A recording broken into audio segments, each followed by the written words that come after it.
are not going to stay even this year. If you're trying to stay even, you're behind. Inflation, things cost more, the team costs more.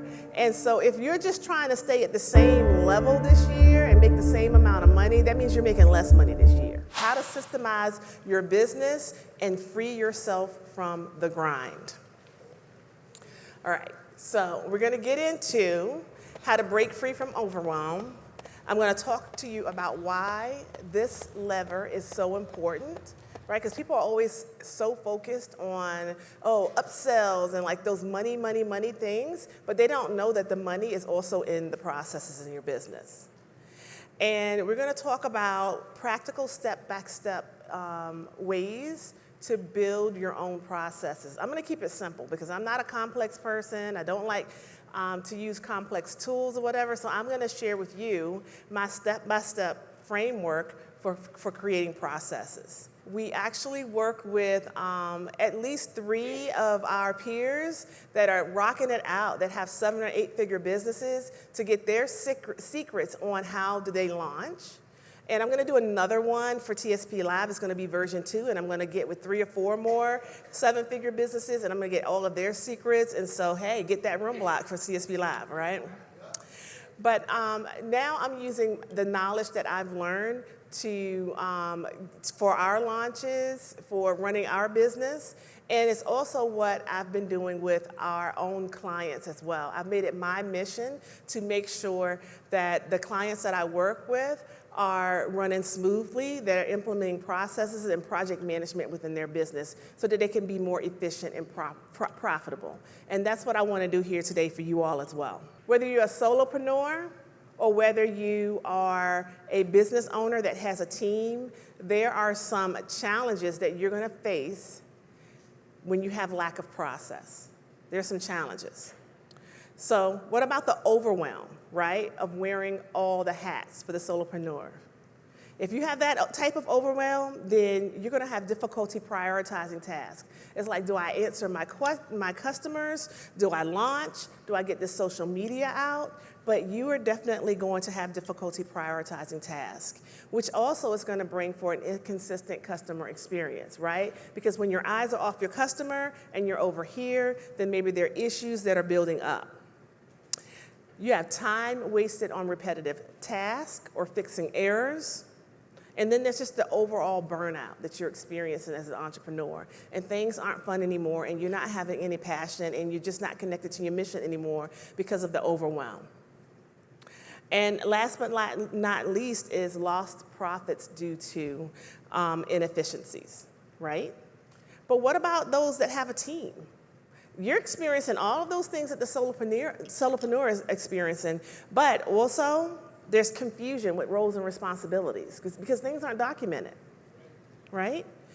And there are repeated mistakes due to lack of clarity.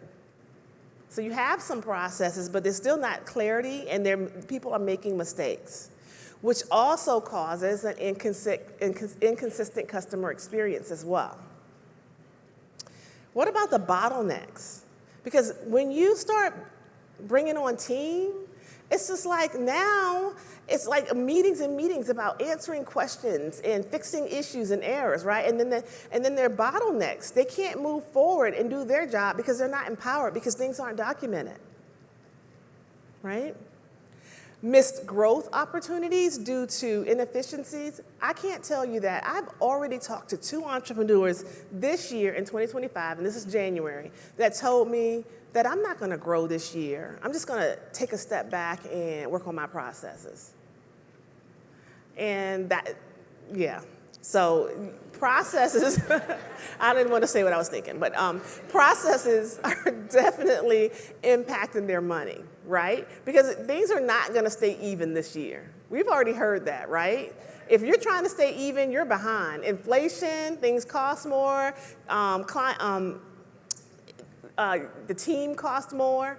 And so if you're just trying to stay at the same level this year and make the same amount of money, that means you're making less money this year.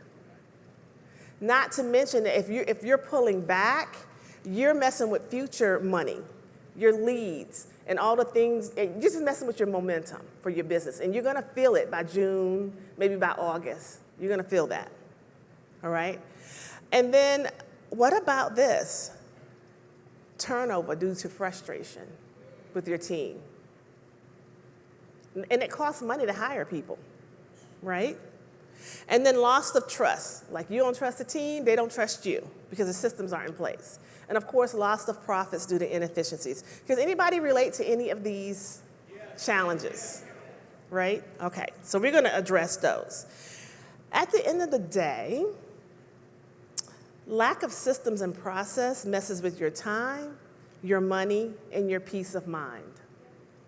Can y'all say that with me? My time, my money, and my peace of mind, right? And this is not something that's so complicated. I'm really gonna break it down and give you some easy steps, but it's really about like mindset and about prioritization and about what you claim you want. Because I saw a whole bunch of people raise their hands and say they wanted to be founders. It was a lot of you, right? And so that goal has to align with your actions. If you want to be a founder, you have got to get this right. You will never be able to stop playing that flute and that saxophone and become the composer or the director if you don't have processes in place, right? All right. So the first exercise I want you to do, all right.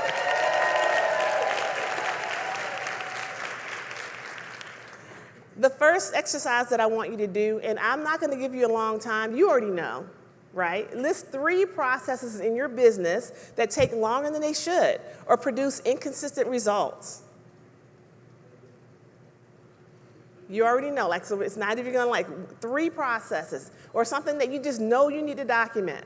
So the cost of chaos. What's the cost, right? I already talked about it. The time, hours wasted doing repetitive tasks, confusion, rework, redoing things for your team, right? Because it's not documented properly. Have y'all ever done some work and have y'all ever cried while y'all were at work? Has anybody ever done that? I have. I was so frustrated. I'm like sitting there crying and Lamar's like, what is going on? Like, what is going on? But I have literally been so frustrated that I cried, right? And I was like, I'm never going to be in this situation again. I'm going to get this documented so I can properly show the team how to do it so I can get it off my plate. But yes, I have literally cried. And part of the frustration was because I'm sitting up here doing this and I got a whole team of people like, why am I doing this? But it really wasn't their fault. I literally didn't train them on how to do it or document the processes, so I had to do it.